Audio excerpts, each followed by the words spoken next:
আমন্ত্রণ ২১-এর রাতে আমাদের আজকের বিষয় নির্বাচন বানচালের চেষ্টা, হঠাৎ আক্রমণের আশঙ্কা। আমাদের সঙ্গে আজকে উপস্থিত আছেন সিনিয়র সাংবাদিক এম এ আজিজ, আপনাকে স্বাগত জানাচ্ছি। আমাদের সঙ্গে আছেন বাংলাদেশ সুপ্রিম কোর্টের সিনিয়র আইনজীবী আবু হেনা রাজ্জাকি, আপনাকেও স্বাগত জানাচ্ছি। আজকে আমাদের আলোচনার বিষয় নির্বাচন বানচালের চেষ্টা, হঠাৎ আক্রমণের আশঙ্কা।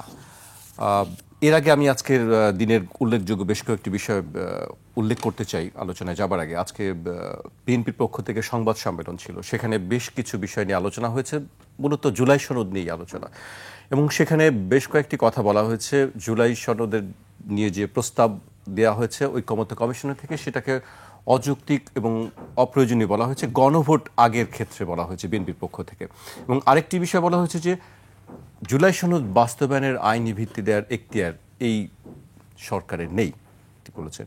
এবং আমরা আরেক দিকে দেখেছি যে নির্বাচন কমিশনে আজকে জামায়াত সহ ইসলামী যে ৮ দল আছে, সমমনা যে দলগুলো, তারা আজকে স্মারকলিপি দিয়েছে এবং বলেছে নভেম্বরেই গণভোট হতে হবে, এবং বিএনপি বলছে নভেম্বরে গণভোটের কোনো প্রশ্নই আসে না। আমি এম এ আজিজকে দিয়ে শুরু করতে চাই। এই দুই দলের মধ্যে যে মুখোমুখি অবস্থান, এবং কালকে আমরা দেখেছি প্রধান উপদেষ্টা কথা বলেছেন যে নির্বাচন বানচালের চেষ্টা আসতে পারে এবং হঠাৎ আক্রমণেরও একটি আশঙ্কা হতে পারে। প্রধান উপদেষ্টা কেন এই আশঙ্কার কথা প্রকাশ করছেন? ধন্যবাদ আপনাকে, ধন্যবাদ রাজ্জাকি ভাইকে এবং দর্শক শ্রোতাকে। দেখেন, প্রধান উপদেষ্টার কাছে অনেক সংবাদ থাকতে পারে, অনেক সোর্স থেকেই থাকতে পারে, তার অনেক সংস্থা আছে, সেই দিক থেকেও পেতে পারে। কিন্তু তিনি আবার এও হতে পারে যে নির্বাচন পিছানোর এই কথা বলে একটা গ্রাউন্ড তৈরি করলো যাতে নির্বাচন পিছানো যায়। কারণ গ্রাউন্ড তৈরি আছে, যেমন আপনি বললেন বিএনপি এক কথা বলছে, জামাত এক কথা বলছে, আপনার এনসিপি এক কথা বলছে, অর্থাৎ অভ্যুত্থানের শক্তিগুলো দ্বিধা বিভক্ত এবং বিভিন্ন স্ট্যান্ড নিয়ে আছে। সুতরাং নির্বাচন হবে না। এই পরিস্থিতিতে যদি নির্বাচনে যায় তাহলে সুষ্ঠু এবং ঐতিহাসিক নির্বাচন যেটা ডক্টর মোহাম্মদ ইউনূস করতে চেয়েছিল বলবে যে এটা সম্ভব না। কিন্তু এখনো কিন্তু আমরা দেখছি আজকে পর্যন্ত যে সব দলই কিন্তু বলছে যে ফেব্রুয়ারিতে নির্বাচনের পক্ষে তারা আছেন, কিন্তু গণভোটের ক্ষেত্রেই শুধু এই অবস্থানটা না। গণভোটে যেটা বলা হচ্ছে, আমি যেটা আগেও বলি, রাজ্জাক ভাই জানে যে এই সরকারটা সাংবিধানিক সরকার, অর্থাৎ সংবিধান সমুন্নত রাখতে ওত নিয়েছে এবং ১০৬ অনুচ্ছেদে অনুযায়ী এই সরকারের বৈধতা নিয়েছে, মানে পরামর্শ নিয়েছে। তো এই সরকার যে জুলাই সনদ আইনি ভিত্তি দিতে চায় এবং আগেই আলটিমেটলি এটা সংসদে পাশ না হওয়া পর্যন্ত এটা আইন হবে না। হ্যাঁ, এবং উনি বলেছেন জুলাই সনদ না, ডক্টর মোহাম্মদ ইউনূস একটা আদেশ জারি করবেন, সেই আদেশের উপরে গণভোট হবে, এটা কিন্তু বলা হয়েছে। এই জিনিসগুলো ঐকমত্য কমিশনে আলোচনা হয় নাই। এক, তার নোট অফ ডিসেন্ট ছিল, এগুলো নাই। অনেকগুলো জিনিস নতুন। আমার কথা হচ্ছে ঐকমত্য কমিশনে যে জিনিস আলোচনা হয় নাই তা সেটা নিয়ে এবার সনদ তৈরি করলেন কেন, ড্রাফট তৈরি করলেন? আর ড্রাফট ফাইনাল হওয়ার পরে সেটা তো যাদের সাথে আলোচনা করলেন তাদের সাথে তো মিলিয়ে নিতে পারতেন, মতামত নিয়ে নিতে পারতেন।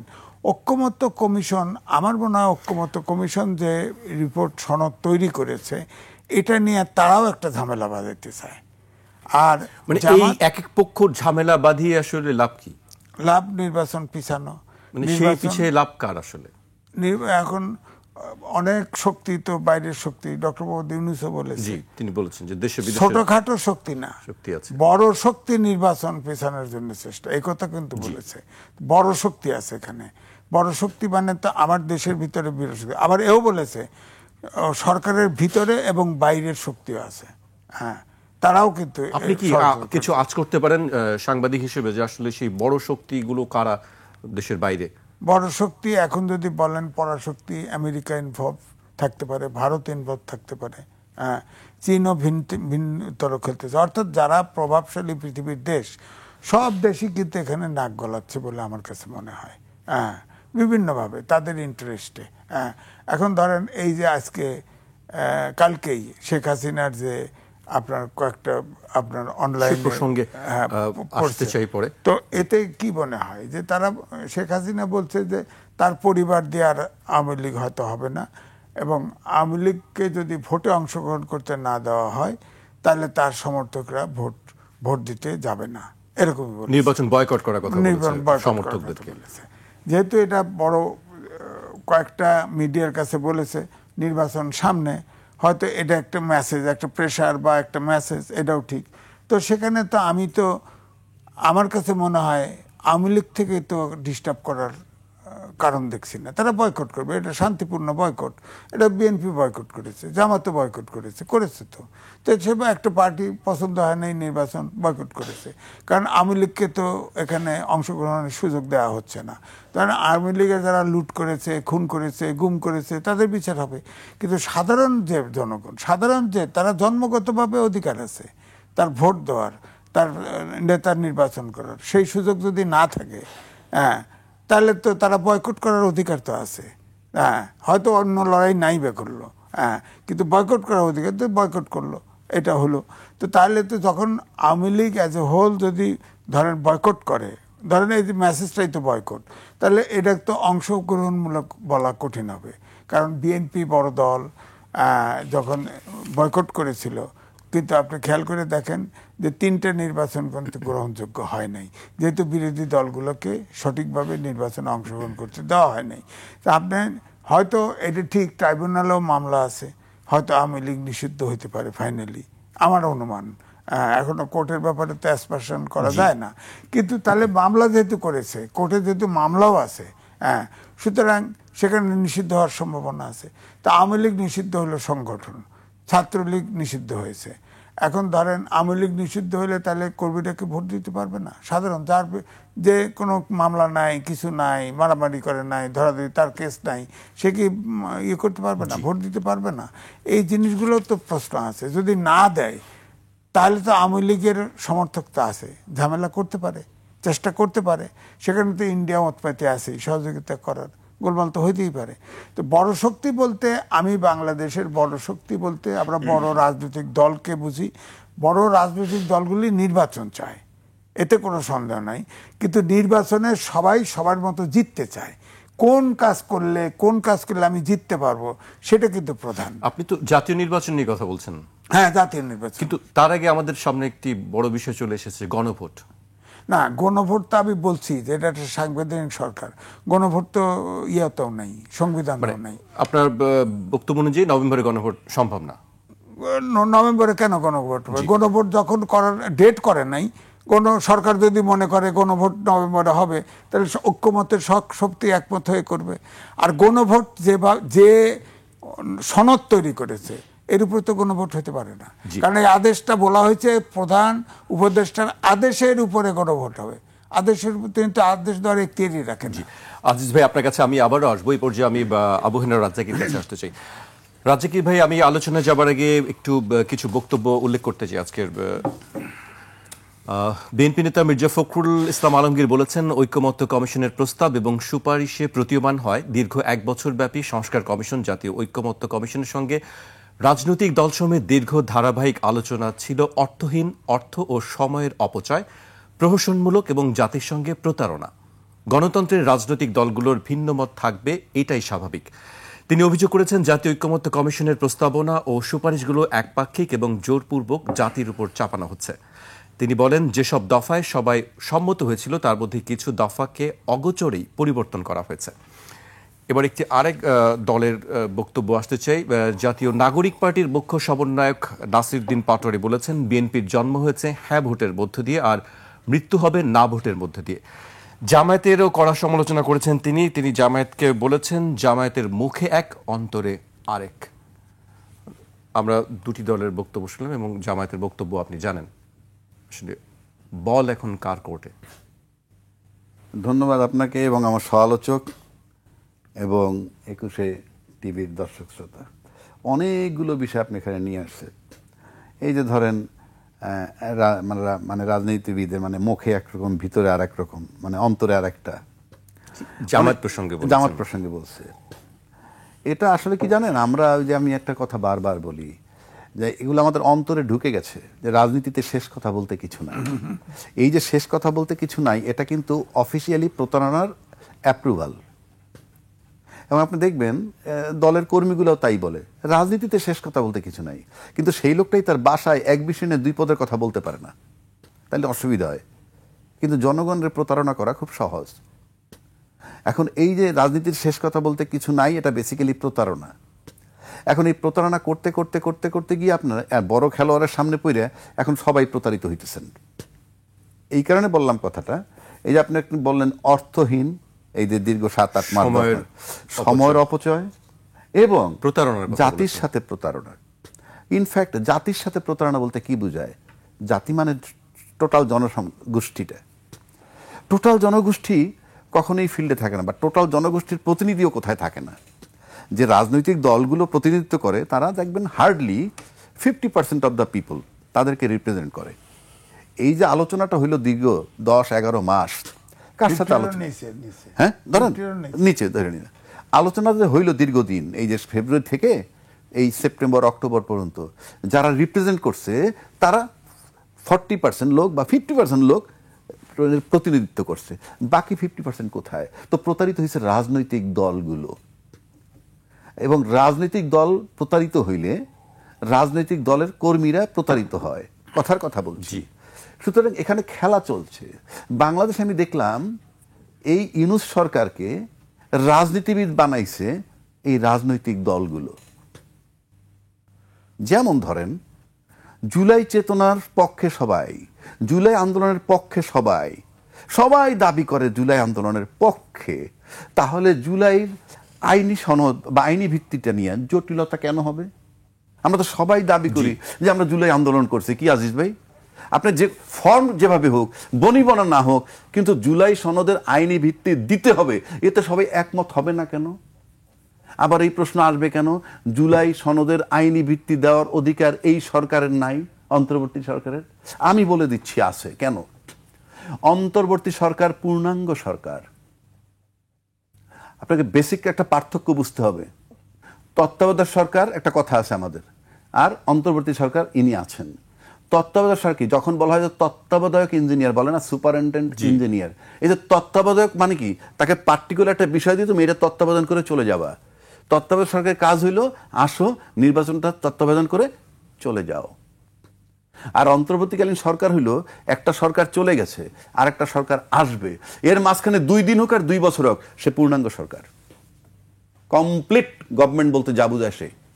যখন কমপ্লিট গভর্নমেন্ট বলতে যা বুঝায়, তাহলে কমপ্লিট গভর্নমেন্ট যা যা করতে পারে সে তাই করতে পারবে। আর যদি আপনি কমপ্লিট গভর্নমেন্ট নাই মানেন, তাহলে আপনি যখন 3 মাসের মধ্যে নির্বাচন চাইলেন সরকার পতনের পর, খেয়াল আছে আপনার? তো নির্বাচন যখন 3 মাসের মধ্যে চাইলেন, প্রথম প্রশ্ন হলো কার কাছে চাইলেন? তার কোনো ব্যাখ্যা নাই, কারণ তার পরের দিন ওত নিছে ইউনূস সাহেব। তাহলে আপনি 3 মাসের মধ্যে নির্বাচন চাইলেন, ভালো কথা, আমি ধরে নিলাম সংসদ ভাঙার 3 মাসের মধ্যে নির্বাচন চাইলে সেটা ঠিক ছিল। কিন্তু তারপরে যখন শিফট হইতে হইতে ফেব্রুয়ারি 26-এ আসলেন, কি হিসাবে? কেন মানলেন ইউনূস সাহেবের কথা? কেন ইউনূস সাহেবকে আমরা বলতে পারলাম না আপনি তো সংবিধান ভায়োলেট করতেছেন? আমরা তো সংবিধানের কথা বলি, আপনি তো সংবিধান ভায়োলেট করতেছেন, সেটাকে আমরা বলতে পারছি? বরং সে যেভাবে ডাকছে সেভাবে গেছে, যা বলতেছে তাই শুনতেছে। আর আজকে যখন বলতেছে প্রতারণা করা হচ্ছে, এই দীর্ঘ 7-8 মাসে আমরা যখন বুঝতে পারলাম না যে এই সরকার প্রতারণা করতেছে, তাহলে কি কাকে আপনি সুপারম্যান বলবেন? এতগুলা লোক ওখানে গেলাম আমরা বলতে আমরা 50 জন 60 জন লোক রেগুলার ওখানে গেছি, এবং সবাই কিন্তু ম্যাচিউরড রাজনীতিবিদ। তারা বুঝতে পারলেন না যিনি প্রতারণা করবেন, নাকি রাজনৈতিক স্ট্রেংথ নাই? প্রশ্ন রাখি। দ্বিতীয় কথা হলো, একটা কথা আছে, আমাদের একটা ইগো প্রবলেম হয়েছে মারাত্মক। ইগো প্রবলেমটা কিরকম, যে আপনি পারবেন না আর আমার প্রবলেম আমি করে দেখাবো। আপনি বলছেন আমি পারি না, আমি আপনি বলছেন করে দেখাবো। এটা কিন্তু ইগো প্রবলেম। আবার শাপলা না দিলে নির্বাচন করতে দিব না, এটা তার ইগো প্রবলেম। আরেক দল চাইবে নির্বাচন নিতে, তুলে নিতে, নির্বাচন করতে দিব না, মানে তুলে নিতে মানে নির্বাচনটা করে যেতে চাই। আচ্ছা, এই অবস্থায় আপনার কাছে কি মনে হচ্ছে আসলে? বিশেষ করে আমি বলবো যে আজিজ ভাইয়ের কাছে যে প্রশ্নটি আমার ছিল, যে প্রধান উপদেষ্টা নির্বাচন বানচালের একটি শঙ্কার কথা বলছেন বা আক্রমণের একটি আশঙ্কা প্রকাশ করছেন প্রধান উপদেষ্টা, তাহলে এখন আমি বলি এই আশঙ্কাটা কি আসলে? আমি আমার মতে বুঝছি, আমি যে চূড়ান্ত বোঝাবুঝি তা না। আমি বহু আগে থেকে বলে আসছি, বাংলাদেশের রাজনীতিতে এই মুহূর্তে বর্তমানে 3টা বড় স্টেক হোল্ডার, আর কোনো দল টল কিছু নেই, 3টা বড় স্টেক হোল্ডার। 3টা বড় স্টেক হোল্ডার কোথায়? রাজনৈতিক দল 3টা, জামাত, বিএনপি, এনসিপি। 3 মিলে যদি আপনি রাজনৈতিক দল ধরেন তাহলে একটা স্টেক হোল্ডার। জি। আর একটা স্টেক হোল্ডার সরকার নিজে। আর এরকম টার্মোয়াল সিচুয়েশনের মধ্যে, এরকম পরিস্থিতি রাষ্ট্রে, এই আর্মি একটা স্টেক হোল্ডার। আমি বারবার বলছি, এই 3টে স্টেক হোল্ডার যদি ঐক্যমত্যে আসতে পারে তাহলে নির্বাচন হবে। আমরা তো জানি তারা ঐক্যমত্যে আছে। না, ঐক্যমত্যে থাকলে এই প্রশ্ন আসতো না। এই 3টা স্টেক হোল্ডার আজকে ইউনূস সাহেবের ভাষণ, মানে বক্তব্যে মনে হইতেছে, আভ্যন্তরীণ যদি ধরি আমি, এই 3টা স্টেক হোল্ডার একমত হইতে পারছে বলে আমার কাছে মনে হয় না। নির্বাচনের ক্ষেত্রে তারা একমত যে ফেব্রুয়ারিতে নির্বাচন, সেটা হলো ওই যে আপনি ওই যে একটু আগে কি বললেন আপনি, মুখে এক ভিতরে আর এক। আরে ভাই, আমরা তো এই মাটিতে থাকি, আমরা না কতগুলো জিনিস আছে কি আপনাকে প্রমাণ দেখাইতে হবে। আমি রাস্তা হাঁটি না, নিজ দলের লোকেরা আলোচনা করে এই নির্বাচন হবে তো, হোয়াই, কোশ্চেনটা কেন আসে? আপনি যখন এই আলোচনাটা করবেন তার মানে কি আপনার ভিতরে ডাউট আছে। আরেকটা কথা আপনাকে বলি, এই যে একটা কথা বলে নির্বাচন পিছিয়ে কার লাভ, নির্বাচন হলে ক্ষতিকার, 2টা বিষয় কিন্তু আনছে। জি।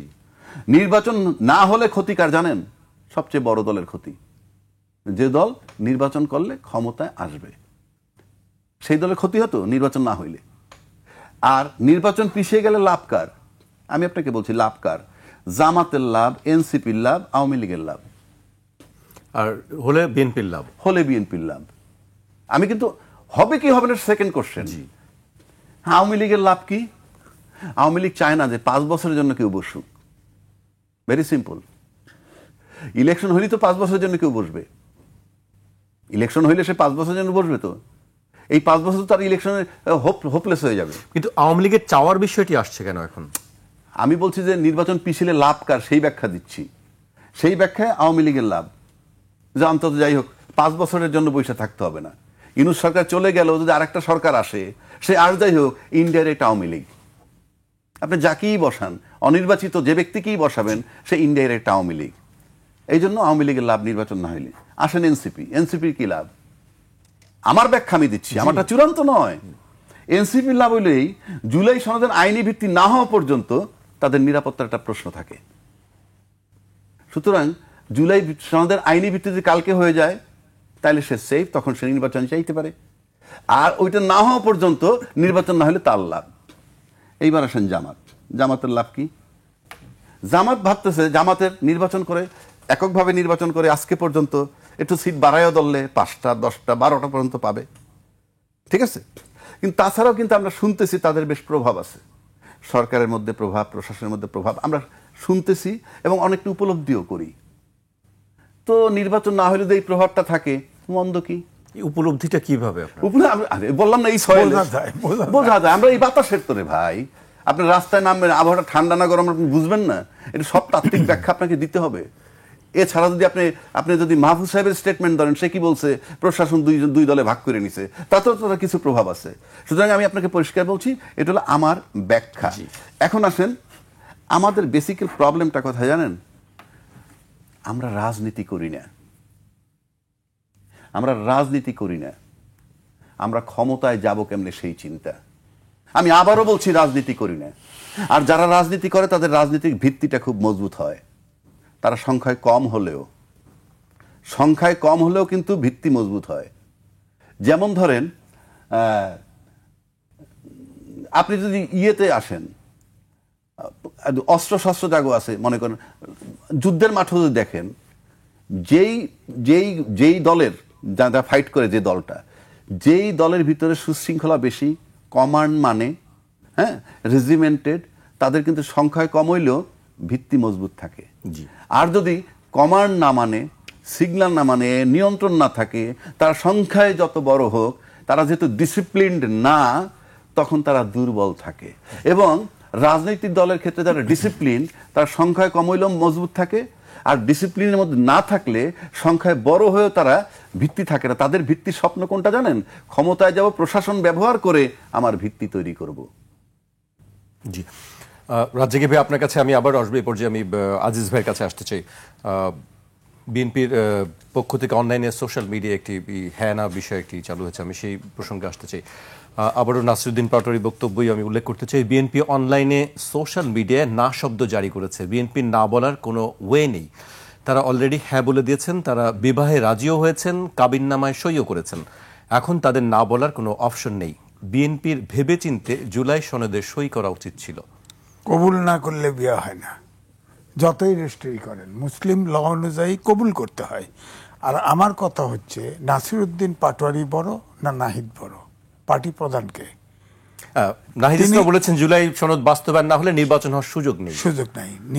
জুলাই সনদ এবং বিচারের রোড ম্যাপ চেয়েছে, এটা না হলে নির্বাচনের সুযোগ নেই, এই কথা বলে বললাম। হ্যাঁ, তো আমার বক্তব্য হলে আমরা কিন্তু স্টিক করব নাহিদ সাহেবের, কারণ সে ওই দলের প্রধান, তিনি বলেছেন। আর নাসিরুদ্দিন পাটোয়ারি সবসময় একটু বেসামাল কথা বলে। হ্যাঁ, আমাদের মুসলিম লতে বিয়ে করেন, সব করেন, রেজিস্ট্রি করেন, কলমা না পড়া পর্যন্ত বিয়ে হবে না। তো কলমা তো পড়ে নাই, অর্থাৎ জুলাই সনদ যে পাশ হবে এটাকে আইনি ভিত্তি তখনই পাবে যতক্ষণ সংসদে পাশ না হবে। কিন্তু তার আগের প্রশ্ন, যেমন রাজ্জাকি ভাই বলেছেন, এটা একটা পূর্ণাঙ্গ সরকার। পূর্ণাঙ্গ সরকার মানে সংবিধান জীবিত। সংবিধান যদি জীবিত হয়, সরকারে এই সংবিধানের সাথে সাংঘর্ষিক রাষ্ট্রপতি, প্রধান উপদেষ্টা সহ কেউ দিতে পারে না, সেটা অবৈধ, সেটা বাতিল। হ্যাঁ, সুতরাং উনি জুলাই সনদ সংসদ ছাড়া আইনি ভিত্তি কি করে দিবে? বিচারের রোডম্যাপ দিতে পারে, যে এতদিনে বিচারে ধরেন উনি লয়ার, তারা বলছে বিশেষ আইন বা সাংবিধানিক আদেশের মাধ্যমে তারা এটি আদেশটা দিবে কে? আদেশটার ভিত্তি কি? বলছে প্রধান উপদেষ্টাকে। প্রধান উপদেষ্টা কে? প্রধান উপদেষ্টা তো এই প্রেসিডেন্টের কাছে ওত নিছে, এই পদ নিছে এবং এই সংবিধান সমুন্নত রাখতে চাইছে। এই সংবিধান যে সংস্কার করে ফেলছে, অভ্যুত্থানের শেষ বক্ষ কি ছিল? ফেসিবাদের বিলোপ। ফেসিবাদের বিলোপ বলতে আমরা এইটুকু বুঝি, একটা গণতান্ত্রিক ব্যবস্থা চাই, আইনের শাসন, সুশাসন। এর বাইরে সংস্কারের তার এখতিয়ার নাই, তো সনদ জারি করার ক্ষমতা নাই তো তার। কোনো অর্ডিন্যান্স জারি, অনেক সময় বলে যে জিয়াউর রহমান অর্ডিন্যান্স জারি করেছিল। হ্যাঁ, করেছিল, তখন সংবিধান সাসপেন্ডেড ছিল। এখন কিন্তু সংবিধান সাসপেন্ডেড না, মাইন্ডেড, এটা জীবিত। সুতরাং সংবিধান জীবিত থাকলে উনি ভালো জানে, আইন যদি পার্লামেন্টও করে সেটাও যদি সংবিধানের সাথে সাংঘর্ষিক হয়, হ্যাঁ, তাহলেও কিন্তু যে অংশ সাংঘর্ষিক সেটা বাতিল হবে। তবে সংস্কার করতে পারে, আইন নূতন তৈরি করতে পারে, সেটা আলাদা কথা।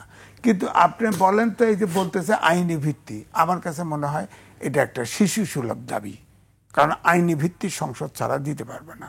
এখন আপনি ঐক্যমত করতে পারেন, ঐক্যমত করতে গিয়া এতদিন ভরা পয়সাপাতি খরচ করে চা বিস্কুট খায়া, সোনারগাঁ থেকে খায়া, শেরাটন থেকে খাওয়ার পরে আসে ঐক্যমত্য কমিশন এমন একটা জিনিস প্রসব করছে যেগুলো আলোচনা হয়নি। এগুলো ঢোকার এখতিয়ার তাকে কে দিছে?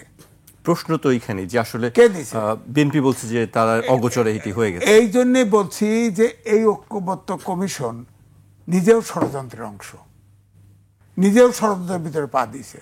তারাও চায় না, কারণ এর প্রধান কিন্তু American citizen, dual citizen. America চায়। আজিজ ভাই, ঐক্যমত্য কমিশনকে নিয়ে কারা ষড়যন্ত্র করছে? তাহলে ওরা নিজেরা করতেছে, ঐক্যমত্য নিজেরাই নিরত। কারণ হচ্ছে, আমি তো বলছি যে ঐক্যমত্য কমিশনের যে সহসভাপতি, তিনি আমেরিকান সিটিজেন, তিনি ওথ বাউন্ড, ওখানে তার ইন্টারেস্ট আগে রক্ষা করবে। আমাদের এখানে আনোয়ার সাহেব ব্রিটিশ রাষ্ট্রদূত ছিল না, আমাদের কোনো স্বার্থ আগে ব্রিটিশটা দেখছে। উনি আমেরিকা এনে গজবট বাজাইতে চায় বাংলাদেশে, উনি এই গজবট বাজাই দিল। বলেন এইটা অগোচরে কেন করলো? তার কি যে একটি বড় রাজনৈতিক দল বিএনপি, তারা আজকে বলছে, তারা বলতে বাধ্য হচ্ছে যে তাদের অগোচরে এই কাজগুলি হয়েছে। অগোচরে করছে কি? শোনেন, নোট অফ ডিসেন্ট শুধু বিএনপি দেয় নাই, অন্য ছোট দলরাও দিছে। এই নোট অফ ডিসেন্টের সংখ্যা অনেক। সেগুলো একটাও টাচ করে নাই। টাচ করবে না কেন? এগুলো রাখবে না কেন? ওনার কি অধিকার? এগুলা আপনি বিএনপি যেটা বলছে, আপনারা যদি ইয়েতে দেন, ইলেকশনে ম্যানিফেস্টোতে দেন, জনগণ যদি রায় দেয় হবে, নট অফ ডিসেন্টের কথা, অন্যদেরও কথা চাই, আপনি বাদ দিয়ে দিলেন, নট অফ ডিসেন্ট থাকবে না। আর 84টা এখানে মনে হয় বিজ্ঞান পড়া, সায়েন্সে পড়া একটি লোকে ঐক্যমত কমিশনে নাই। থাকলে বলেন 84টা সংস্কারে আমি হানা ভোট কেমনে দেব? আবার বলে সনদ নয়, আপনার ওই আদেশের উপরে হানা ভোট দেব। আদেশের উপরে কেন? আদেশ তো অবৈধ, আমি তো না ভোট দেবো। আদেশ তো অবৈধ। এই সংবিধান, এই আদেশ দেওয়া এখতিয়ার এই সংবিধান অনুযায়ী নাই, প্রেসিডেন্টেরও নাই। তো আদেশ বলেন 84টার, এই আদেশ যদি হ্যাঁ দেই 84টা পাস, আর যদি না দেই 84টা বাদ। আপনি বলেন তো আমি কি এত মূর্খ? 84টার আপনি ওই এমসিকিউ কোশ্চেনের মতো দিতেন, 84টা আপনি যদি দেন, 84টা ওখানে ব্যাখ্যা দেবেন কেন, আমি হ্যাঁ না দিতে পারি। 84টা হ্যাঁ নেবে, ওই অঙ্ক প্রশ্নের মতো মার্কিং করবেন, যে মার্কিং যেখানে যায়। জি, আমি আসলে একটু বিরতিতে যেতে হবে। আপনাদের দুজনের বক্তব্যই খুবই যুক্তিপূর্ণ। আমি কোন দিকে যাব, আমি আবহাওয়া রাজ্জাকি সাহেবের কাছে আসতে চাই যে আসলে এই অবস্থায় মানে কোন দিকে, আসলে সংঘাতের দিকে যাব নাকি আমরা সমঝোতার দিকে যাব, সেই প্রশ্নের উত্তর নিব। আমি তার আগে একটা বিরতিতে যেতে হচ্ছে আমাকে। দর্শক, একটি বিরতি নিচ্ছি, বিরতির পর ফিরছি এখনই।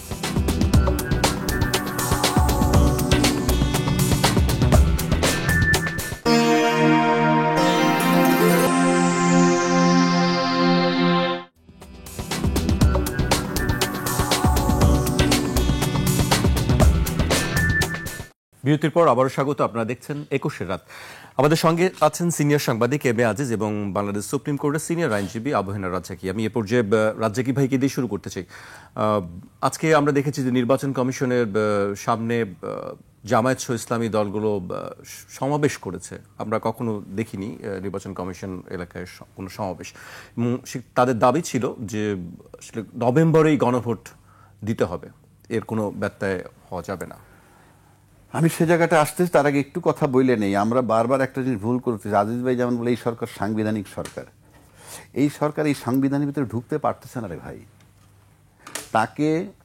তাকে সংবিধানের 106 ধারা মোতাবেক রাষ্ট্রপতি একটা মতামত চেয়েছে। সুপ্রিম কোর্ট বলছে যেহেতু প্রধানমন্ত্রী পালায়ে গেছে বা চলে গেছে, এই সাংবিধানিক শূন্যতা দূর করার জন্য আর একটা নির্বাচন না হওয়া পর্যন্ত একটা অন্তর্বর্তীকালীন সরকার বানানো যেতে পারে। এইটুকু ছিল ওপিনিয়ন। জি, তার ভিত্তিতে বাকি সবাই রাজনীতিবিদ বাংলাদেশ সবাই মিলে একে অন্তর্বর্তী সরকার বানাইছে। অন্তর্বর্তী সরকার কিন্তু বলতে আমার সংবিধানে কিছু নাই। সংবিধানে আছে শুধু নির্বাচিত প্রধানমন্ত্রী, তত্ত্বাবধায়ক সরকার এখন নাই। যে যার নাম ওই বইটার ভিতরে নাই সে তো এর ভিতরে ঢুকতে পারবে না ভাই। এখন আমরা 3 জন এখানে টকশো করতেছি, আর একটা লোক বাইরে বসে টকশো করলে কি এয়ারে যাবে? তার নাম যদি এখানে লিস্টে না থাকে সে ঢুকতে পারবে? বিষয় তো সিম্পল। আমরা যে জটিলতা তৈরি করে আনতেছে, এই সরকারের নামটা কি? অন্তর্বর্তীকালীন সরকার। তো অন্তর্বর্তীকালীন সরকার চলছে কিভাবে? এই যে নির্বাচন কমিশন তফসিল যখন দিতে আসবে তখন কি বলবে? সংবিধানের এত নম্বর অনুচ্ছেদ মোতাবেক আমি ক্ষমতাপ্রাপ্ত হইয়া ঘোষণা করি। কোনটা? ওই সংবিধান। ওই সংবিধানের যে অনুচ্ছেদে আসবে সেই সংবিধান তো বলে দিচ্ছে 3 মাস পার হয়ে গেছে। সংবিধানে কি বলা আছে 3 মাস পার হয়ে যাওয়ার পরও যখন খুশি তখন নির্বাচন করবেন?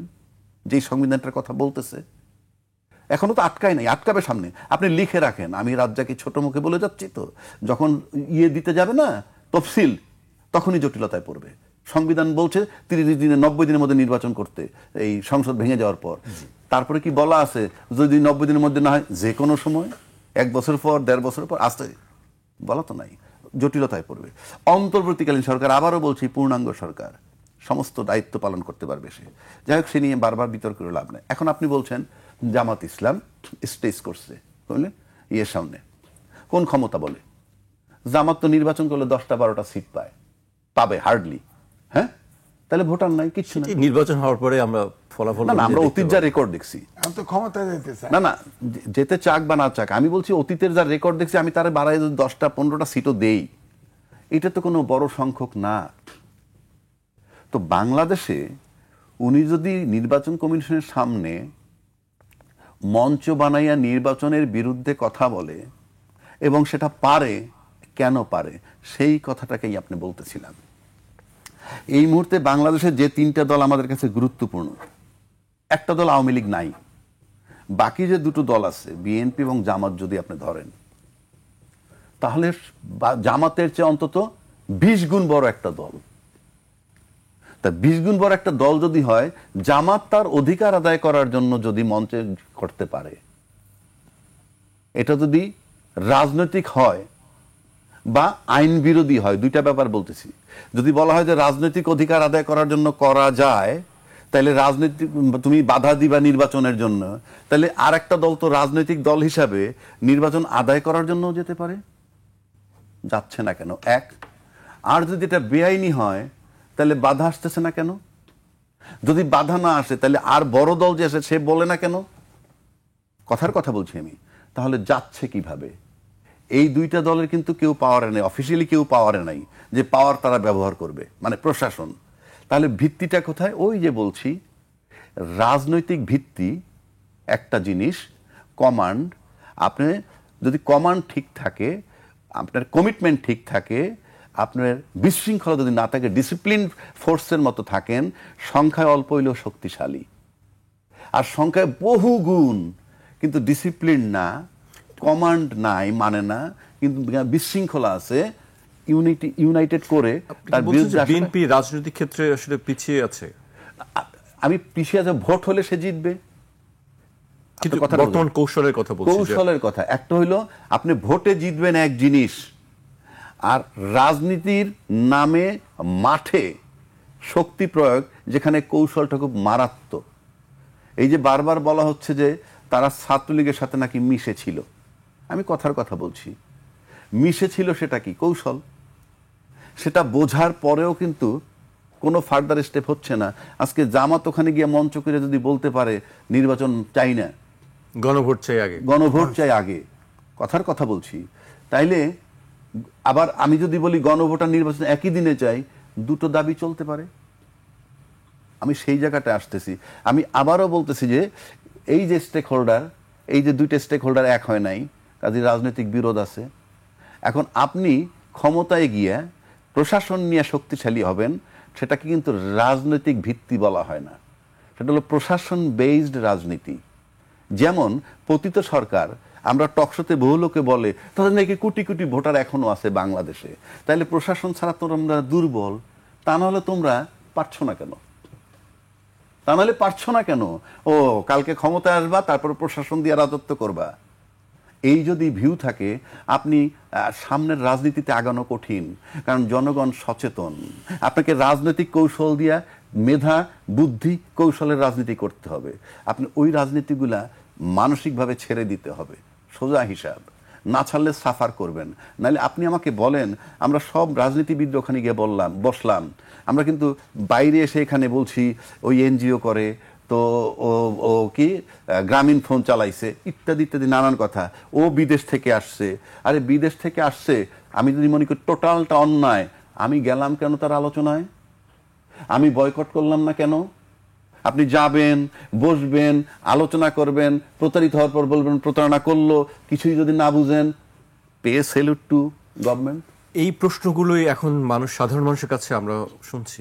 সেটা সাধারণ মানুষের কাছে তো আমরা যাদের উপর ডিপেন্ড করলাম, যারা আলোচনায় বসলো, 8-9 মাস পর ব্যর্থ হইয়া তারা যখন জানাইলো, তখন জনগণ বুঝলো। এর আগ পর্যন্ত তাহলে জনগণ কিছুই বোঝে নাই। জনগণ বলতে কোনটা? নিজ নিজ দলের সম্পৃক্ত জনগণগুলো, বাকি জনগণ নয়। আমি বারবার বলছি, বাংলাদেশে এই যে একটা প্রতারণা করে আবার রাজনীতিবিদরাও, জনগণ বলতে কিছু নাই। আপনার দলের জনগণ আপনার মাধ্যমে প্রতারিত হচ্ছে, জামাতের জনগণ জামাতের মাধ্যমে। জনগণ আসলে যার যার দলের, এর বাইরে লায়ন পার্ট যেটা, সেটা আপনাদের নয়। এই যে ভেক টার্ম ব্যবহার করে, এই জন্য বললাম গত 14 মাসের, যদি আরো 6 মাস পিছিয়ে যাই, তাহলে গত 8 মাস থেকে এই সরকারকে আমাদের দেশের রাজনীতিবিদরা তাদের ব্যর্থতার কারণে ইউনূস সাহেব পলিটিশিয়ান হচ্ছেন, এবং রাজনীতিবিদরাই তাকে পলিটিশিয়ান বানিয়েছে। এখন আপনি যদি বলেন উনি প্রতারক, কারণ আর আমি রাজনীতিবিদ 53 বছর ধরে বলতেছি রাজনীতিতে শেষ কথা বলতে কিছু নাই, দুইটার অর্থ একই দাঁড়ায়। আমি শুদ্ধ ভাষায় বললাম রাজনীতিতে শেষ কথা বলতে কিছু নাই, সেটা আমি যখন বলি তখন আমার কর্মী খায়, আর আমি যখন বলেছি ইনুস আমার সাথে প্রতারণা করতেছে তখন আমি ভাবি না যে রাজনীতিতে শেষ কথা বলতে কিছু নাই বিধায় বোধহয় ইনুস সাহেব এই স্টেপগুলো নিচ্ছেন। জি, রাজ্জাকি ভাই আপনার কাছে আবারও আসবো। এই পর্যায়ে আমি আজিজ ভাইয়ের কাছে আসতে চাই। আপনি শেখ হাসিনার এই সাক্ষাৎকারের প্রসঙ্গ তুলছিলেন। একটি কথা আমরা দেখেছি যে আসলে আবার সাক্ষাৎকারটি আপনি পড়েছেন, আমরা পড়েছি যে গণঅভ্যুত্থানে যে সব হত্যাকাণ্ডের ঘটনা ঘটেছে এবং সেখানে তিনি বলেছেন যে এই বিষয়ে তিনি ক্ষমা চাইবেন না বা এই বিষয়ে কোনো অনুশোচনা নাই। তার এই বক্তব্যকে আপনি কিভাবে দেখেন? দেখেন, তিনি দায়িত্ব নেন নাই, তিনি ক্ষমা চাইবেন না বলছে যে আমি কোনটা ওই গণঅভ্যুত্থানের সময় যে হত্যাকাণ্ড ঘটেছে, আচ্ছা, এটার দায় শেখ হাসিনা নেবেন না, এর জন্য অনুশোচনা নাই, তার ক্ষমাও চাইবেন। বলছে, হ্যাঁ বলছে, ইন্টারভিউতে বলছে, ভালো তো বলছে। আমার ভালো বক্তব্য বলছেন হচ্ছে না, খারাপ কি না, আমার বক্তব্য হলে এই যে গুমগুলো হয়েছে, এখন ধরেন অনেকেই ট্রায়ালে আছে, গুমগুলা যে হয়েছে এই র্যাব স্বরাষ্ট্র মন্ত্রণালয়ের অধীনে ছিল, আপনার কি ডিজিডিএফআই, এটা তো আপনার স্বরাষ্ট্রমন্ত্রী ডাইরেক্ট ছিল অধীনে। কোনটায়? ওই ডিজিডিএফআই যেটা প্রধানমন্ত্রীর ডাইরেক্ট কমান্ডে ছিল। হ্যাঁ, ডিজিএফআই তার আন্ডার কমান্ড। আর র্যাব হলো স্বরাষ্ট্রমন্ত্রী আবার তার অধীনে।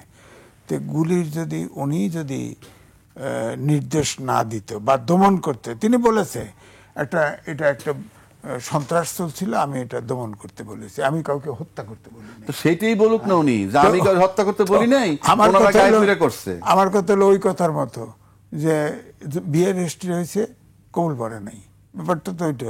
আপনি সন্ত্রাস দমন করতে চাইছে বলছেন, দমন যেভাবে পারে সে করছে, তাকে যে ট্রেনিং দেওয়া হয়েছে সেই দমনই করছে, তো দায়িত্ব তো ওনার। তো এই জন্য আমি যেটা পড়েছি, তিনি কোনো দায়িত্ব নেন নাই, তার পরিবার নিয়ে সে আর রাজনীতি করার ব্যাপারে অনীহা, তার পরিবার। সেক্ষেত্রে কি আসলে অন্য কেউ কি আওয়ামী লীগের রাজনীতিতে আসছে নেতৃত্বের ক্ষেত্রে? আপনার কি না, আওয়ামী লীগের আপাতত আমি ওরকম নেতৃত্বে দেখছি না, এবং তিনি এই কথাটার ভিতরে এটা বলতেই পারেন যে যেহেতু আগে একটা ধারণা তৈরি হয়েছিল যে শেখ হাসিনার পরিবার ছাড়া অন্য কাউকে আওয়ামী লীগ ছাড় দিবে না, মানে শেখ হাসিনা ছাড় দিবে না।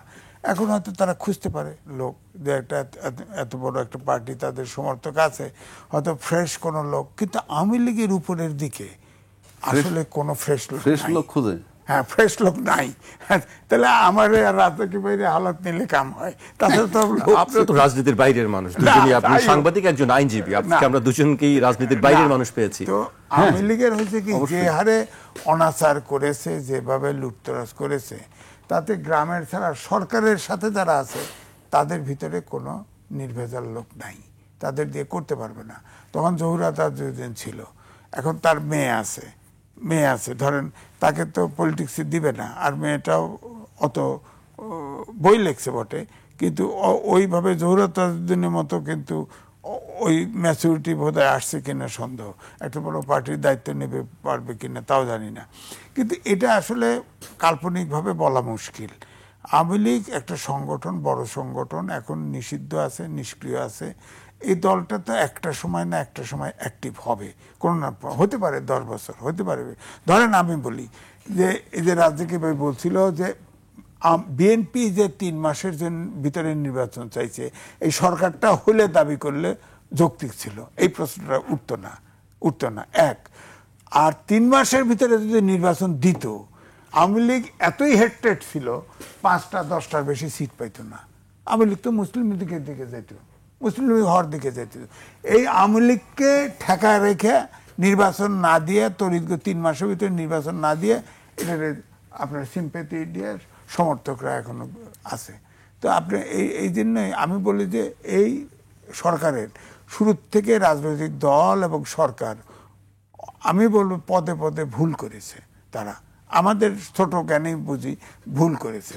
এখন যদি নির্বাচন যদি ধরেন এখন জামাত ইসলাম বলছে নির্বাচন যদি কোনো কারণে পিছায়ও কিন্তু নভেম্বরে সনদ হতে হবে। হ্যাঁ, এটা বক্তব্য।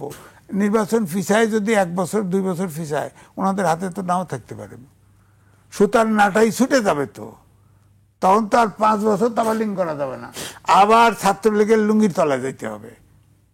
এটা হিসেব করে না, এগুলো হিসেব করতে হয়। কিন্তু না, এখন ক্ষমতায় যেতে হবে, এটা হলো প্রধান আদর্শ যেটা রাজনীতি ব্যয় করছে। আমিও তাই একমত যে ক্ষমতায় যাইতে হবে, সুতরাং ন্যায় অন্যায়ের ব্যাপার নেই।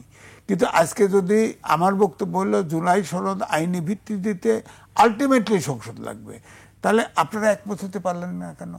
এতদিন প্র্যাকটিস করে আপনারা একমত হতে পারলেন? আপনারা তো অভ্যুত্থান করেছেন, সবাই তো অভ্যুত্থানের শক্তি, আপনারা একমত হতে পারলেন না কেন? একমত না হয়ে আমাদের জনগণকে হানা ভোট দিয়ে, ঘাড়ে ধরে হানা ভোট দিয়ে আমাদের উপর দিয়ে গুলি চালাই দিবেন, ঘাড়ে বন্দুক রেখে চালাইবেন কেন? আপনারা তো একমত হতে পারেন না। জি, আমি আজিজ ভাই, আমি এ পর্যায়ে রাজ্জাকি ভাইয়ের কাছে আসতে চাই। ঘাড়ে বন্দুক রেখে গুলি চালানোর কথা বলছিলেন আজিজ ভাই। আপনি নিশ্চয়ই শেখ হাসিনার ইন্টারভিউটি পড়েছেন বা দেখেছেন হয়তো। এই বিষয়ে আপনার বক্তব্য কোনটা? রয়টারের? হ্যাঁ, সেখানে বলছে যে আওয়ামী লীগ যদি নির্বাচন করতে না পারে তাহলে তারা নির্বাচন বয়কট করবে। এখন নির্বাচন বয়কট করবে মানে কি? এটা তো দুই দিক অর্থ দাঁড়ায়। অর্থাৎ তাদের প্রার্থী তারা দিতে পারতেছে না, তারপরে নির্বাচন বয়কট করার মানে কি? উনি ভোট দিবেন না, কথার কথা, ওনার দলের লোক ভোট দিবে না, এটা হলো তাদের নির্বাচন বয়কট করা। তো ওনার লোকে ভোট দিবে কি দিবে না এটা তো কোনো গণনা করার সুযোগ নাই। আপনি গণবেন কিভাবে? তার লোকে ভোট দিতে গেল কি গেল না? আওয়ামী লীগের ভোটারের কি লিস্ট আছে বা আমাদের কাছে জানা আছে জায়গাটা? কাজে এটা যদি অন্য কথা হয়, নির্বাচন বয়কট করব মানে কি নির্বাচন বানচাল করব, এটা যদি অর্থ হয়, বয়কট করা মানে আমি করব না, আর একটা যদি হয় আমি বানচাল করবো, তাহলে কিন্তু আর একটা অর্থ দাঁড়ায়। নাহলে আপনি প্রার্থী দিতে পারবেন না, আপনার লোক ভোট দেবে না, তাতে আসা যায় কি? কথার কথা বলছি। বলছে যে সমর্থকরা ভোট দেবে না, একটা কথা হচ্ছে যে সমর্থকরা বিএনপিতে দিবে না, জামায়াতে দিবে, সেই প্রসঙ্গে কথা আসছে। সেই প্রসঙ্গে যদি বলে থাকেন, ওনার সমর্থকের ভোট তো লাগবে না, কথার কথা বলছি, ওনার সমর্থকের ভোট লাগবে না। বিএনপি আর জামাত দিবে তা বলে নাই, বলছে নির্বাচনে আলোচনা হচ্ছে যে নির্বাচনে ভোট দিবে না। উনি বলছেন, শেখ হাসিনা বলছে ঠিক আছে, রাজনৈতিক দলের কথা বলেন, ভোট দিবে না। তার ভোট দেখ না দেখ, তবে তার ভোট ডিসাইডিং ফ্যাক্টর। অর্থাৎ উনি যদি মনে করেন ওনার লোকগুলোর ভোটটা ওনার কন্ট্রোলে আছে, থাকতেও পারে, কারণ এখন পর্যন্ত উনি কিন্তু কাউরে ভারপ্রাপ্ত পান নাই যে একটা লোকের ভারপ্রাপ্ত সভাপতি বানাইছে, এখনো বানান নাই। এটাকে বলে জাগতিক মোহ, একটা নেশার মতো এত মোহ। আপনি লিখে রাখেন বাংলাদেশের মাটিতে ওই পরিবারের কেউ দায়িত্ব পাবে না। আমি আপনাকে চ্যালেঞ্জ করি, বহু আগে করছি, আজকেও করলাম। এর মানে এই না যে আওয়ামী লীগ থাকবে না, আওয়ামী লীগ থাকবে। এবং এই যেগুলো পারিবারিক পার্টি, যে দলটাই হোক, তার পরিবার যখন মাইনাস হয়ে যাবে, সেই পার্টির ভিত্তি আর থাকবে না। এর কারণটা হচ্ছে এই পরিবার ডোমিনেট করতে করতে করতে করতে সেখানে second man, third man, fourth man তৈরি হয়নি। সবাই ছিল সেবা দাস, মাথা নত করে দাঁড়ায় থাকে সামনে। সুতরাং ওই পরিবার যখন চলে যাবে, তখন আমরা সবাই রাজা হয়ে যাব। এই যে সবাই রাজা যখন হয়ে যাবে, কমান্ড ফেল করবে। এর মানে এই না যে ওই পরিবারগুলোর খুব পার্সোনালিটি ছিল, খুব ব্যক্তিত্ব ছিল, তা না। ডোমিনেটিং, কথা শুনবে না, স্যাক্ট, কথা শুনবে না, মন্ত্রিত্ব চলে যাবে। এই যে বিষয়গুলো, এটা আওয়ামী লীগের জন্য শেষ হয়ে গেছে। এটা আওয়ামী লীগের পক্ষে আর সম্ভব না। এখন তারপরেও যতক্ষণ শ্বাস ততক্ষণ আশ। যদি বয়সের দিক থেকে মিলান, বঙ্গবন্ধু পরিবারে আজকে পর্যন্ত শেখ হাসিনা ছাড়া সেকেন্ড কেউ নাই। সেকেন্ড কেউ নাই, আছে বলেন? কেউ নাই। সুতরাং লাস্ট একটা চান্স হইতেই পারে যদি এরকম চিন্তা করে থাকে। এখন তাদের মেইন কাজ কিন্তু নির্বাচন বানচাল টানচালে যে বয়কট টয়কট সব করে, কিচ্ছু না, শুধুমাত্র বিচারটাকে থামিয়ে দেওয়া, বিচার যাতে না হয় সেটা হইল মূল পরিকল্পনা। সামনে রাখতেছে এই সমস্ত বিষয়গুলা। কারণ কালকে পরশু একটা জাজমেন্ট যদি একবার হয়ে যায়, সেটা কার্যকর হবে, সেটা অনেক কঠিন ব্যাপার। সে কোথায় আছে, কিভাবে কার্যকর করবেন। বাট একটা জাজমেন্ট পার হওয়ার পর কিন্তু সেই জাজমেন্টটাকে কার্টেল কইরা ফ্রেশ হইতে হবে, তারপর আপনি কিছু করলে করতেও পারেন। সে কারণে এই যে যত কিছু চলতেছে এই মুহূর্তে বাংলাদেশে, তাতে মেইন জিনিসটা হইল ওই যে সংস্কার আর বিচারটা এখন প্রধান। কারণ বিচারটা এখানে দ্বার গোড়ায়, দরজার কাছে এসে গেছে। সুতরাং এই বিচারটাকে বাতিল করা কিংবা এই কার্যক্রমগুলো বন্ধ করতে পারাটা খুব জরুরি বিষয় তাদের, যার সাথে এরা সংশ্লিষ্ট, তারা কারা এত এক্সপ্লেইন করা আমাদের দরকার নাই। জি, রাজ্জাকি ভাই, আপনি বিচারের কথা বলছিলেন, বারবার কয়েকবারই উচ্চারণ করেছেন বিচারের কথা। আমি এ প্রসঙ্গে সম্প্রতি একটি বিষয় উল্লেখ করতে চাই। আপনি আইনজীবী, বিষয়টি আপনিও নিশ্চয়ই জানেন, আপনার দৃষ্টিগোচর হয়েছে। সম্প্রতি হাইকোর্ট বেঞ্চ থেকে মাত্র 4 থেকে 5 ঘন্টার মধ্যে প্রায় 800 মামলায় জামিন দেওয়া হয়। এই ঘটনায় গত 23 অক্টোবর উদ্বেগ প্রকাশ করে অন্তর্বর্তী সরকারের উপদেষ্টা পরিষদ। এরই পরিপ্রেক্ষিতে হাইকোর্টের 3 বিচারপতির কাছ থেকে তথ্য চান প্রধান বিচারপতি সৈয়দ রেফাত আহমেদ। এই বিষয়টা কি আসলে 4-5 ঘন্টায় 800 মামলায় জামিন? এই যে 4-5 ঘন্টায় 800 জামিন দিচ্ছে, সেটা উত্থাপন করলো কি? উত্থাপন করছে কি? এই যে আপনার নিউজে উপদেষ্টা পরিষদে এটি প্রকাশ করা, উদ্বেগ প্রকাশ করা। উপদেষ্টা পরিষদ উদ্বেগ প্রকাশ করছে, তাহলে নিশ্চয়ই এখানে আইন উপদেষ্টা ইনভলভ আছে আমি ধারণা করছি, যেহেতু আইন সংক্রান্ত। আমার প্রথম প্রশ্ন, হাইকোর্ট যখন জামিন দেয় কি বিবেচনা করে? আমি তো এই হাইকোর্টে প্র্যাকটিক্যাল বলতেছি। এক একটা মামলায় 60 জন 70 জন নাম আছে এফআইআর নেমে, অজ্ঞাতনামা 2000। এই যে অজ্ঞাতনামা 2000, এই গ্রাউন্ডে এফআইআর এর নাম নাই এরকম শত না হাজার হাজার লোক কাস্টডিতে আছে, এফআইআর এর নাম নাই।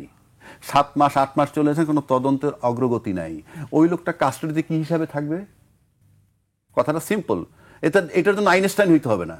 কোর্টে দাঁড়াইয়া বলতেছি কি, আমার নাম এফআইআর এ নাই। 1, 2, আমি 8 মাস ধরে কাস্টডিতে। 3, কোনো পুলিশ রিপোর্ট হয় নাই। এই লোকটার আপনি কিভাবে আটকে রাখবেন? হিউম্যান রাইটস এর লঙ্ঘন। সেই হিসাবে জামিনগুলা জাস্টিফাইড। ওই জামিনগুলা জাস্টিফাইড। যদি ক্যাটাগরিক্যালি কোনো আপনি আনতে পারেন, সেটার জন্য আমাকে আইন উপদেষ্টা বিচার বিভাগের নিয়ে কথা বলতে পারবে না। সেখানে আইন উপদেষ্টা প্রয়োজনে তার যে অ্যাটর্নি জেনারেল অফিস, সেখান থেকে গোচরে আনবে যে এই এই জিনিসগুলা, এই এই আসামিগুলা কিভাবে জামিন পাইলো। ওকে, তুমি উচ্চ আদালতে চলে যাও, কিন্তু আপনি তো পাবলিকলি আদালত নিয়ে এইভাবে কথা হতে পারে না। উদ্বেগ প্রকাশ করা উদ্বেগ প্রকাশ করার জন্য আপনি আইন উপদেষ্টা কে? আরো বলছি, প্র্যাকটিসিং লয়ার এক জিনিস, আর তাত্ত্বিক ল উপদেষ্টা আরেক জিনিস। আপনি হাতে কলম, আপনি সিম্পল গ্রাউন্ডগুলো বললাম। আমি 8 মাস ধরে ভিতরে, পুলিশের যে এফআইআরটা সেখানে আমার নাম নাই, পুলিশের রিপোর্টে কোনো অগ্রগতি। ওই আইন উপদেষ্টাকে আমি বলছি আপনার মাধ্যমে, এই চ্যানেলের মাধ্যমে, উনি যখন আইন উপদেষ্টা আগে সাগররুনি হত্যা নিয়ে বড় বড় চিৎকার করেছিলেন, আজকে 14 বছর তার পুলিশ রিপোর্ট হয় নাই। উনি সেই রিপোর্টটা কেন আদায় করতে পারেন না এই 14 মাসে? What was his role? এখানে টোটালটা নির্বাহী বিভাগ, স্বরাষ্ট্রমন্ত্রীর ইনভলভমেন্ট, যে পুলিশ চার্জশিট দিবে, পুলিশ রিপোর্ট দিবে। আপনি আইন মন্ত্রণালয়, আপনার স্বরাষ্ট্র মন্ত্রণালয় কি করেছেন? আর হাইকোর্ট, অফকোর্স হাইকোর্ট বিবেচনায়, সঠিক বিবেচনাই তো করছে, জামিন দিছে। এত কথা হবে কেন? আর আমি যদি প্রধান বিচারপতি হইতাম, তাহলে আমি তো স্ট্রেট আইন উপদেষ্টাকে বলতাম, you are not a practising lawyer, number 1।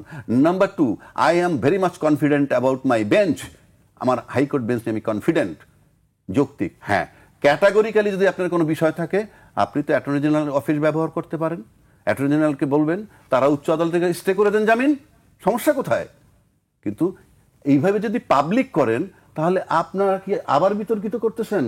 কি বুঝাইতেছেন? যে আপনি একটা কমেন্ট করলেন, তার ভিত্তিতে 3 জন বিচারপতির ডাকলো, তার মানে পরিষ্কার আপনি বুঝাই দিচ্ছেন যে আইন উপদেষ্টার ইন্টারফেরেন্স আছে। এবং আইন উপদেষ্টা তো একটা ব্যক্তি, সরকারের ইন্টারফেরেন্স বুঝাচ্ছেন। এটা তো সরকারকে ড্যামেজ করতেছেন সরকারের ভিতরে থেকে সুপরিকল্পিতভাবে। আজকে আমাকে এখানেই শেষ করতে হচ্ছে। আপনাদের আমি একটা কথা বলি, দেখেন, আমাদের অসংখ্য সাংবাদিক গ্রেপ্তার হয়েছে, তার ভিতরে যদি কোনো দুর্নীতিবাজ থাকে, বিচার করেন। হিয়ারিং এ ওঠে না। কেন? আবার তাদের ভিতরে জামিন দিলে দোষ হয়ে যাবে কেন? আবার তাদের ভিতরে কাউকে মার্ডার কেস, বলেন একজন সাংবাদিক মার্ডার করছে, হিয়ারিং এ উঠলেই সে জামিন। না আজিজ ভাই, আমি বলি, আচ্ছা মার্ডার কেস ধরে নেব, একটা মার্ডার কেস, কথার কথা, কিন্তু আমি কাস্টডিতে 8 মাস, আমার নাম তো এফআইআর এ নাই, আমার পুলিশ রিপোর্ট হয় নাই। 1 মিনিট লাগে জামিন দিতে, 1 মিনিট, জাস্ট 1 মিনিট লাগে। এতে 4 ঘন্টা, 8 ঘন্টায় 2000 জামিন দেওয়া যায়, এরকম কেস যদি হয়। বিকজ উই নো, আমরা প্র্যাকটিস করি। সুতরাং এই ইস্যু নিয়ে প্রশ্ন করাটা, তার আগে আরো গভীরে ঢুকতে হবে। 1, 2 নম্বর, এটা একেবারে ইনডোরে তারা সারতে পারতো, তারপরে যদি কোনো difficulty, you can't make it public. এটা জুডিশিয়ারি। তার মানে সুপরিকল্পিতভাবে ওই ব্যক্তি যখন কোনো ঘটনা ঘটায়, দায়টা পড়ে সরকারের উপরে। সরকার মানে হেড, তার মানে এই সরকারের ভিতর থেকে সাবোটাজ করা, এই সরকার বিচার বিভাগের মধ্যে ইন্টারফেয়ার করতেছে, এটাই তো এস্টাবলিশড হয়। জি, এখানেই শেষ করছি। আপনাদের দুজনকে অনেক ধন্যবাদ আমাদেরকে সময় দেওয়ার জন্য। দর্শক, আজ এখানেই শেষ করছি। আবার দেখা হবে রোববার ঠিক রাত 12টায়। ছুটির দিনটি আপনাদের ভালো কাটুক।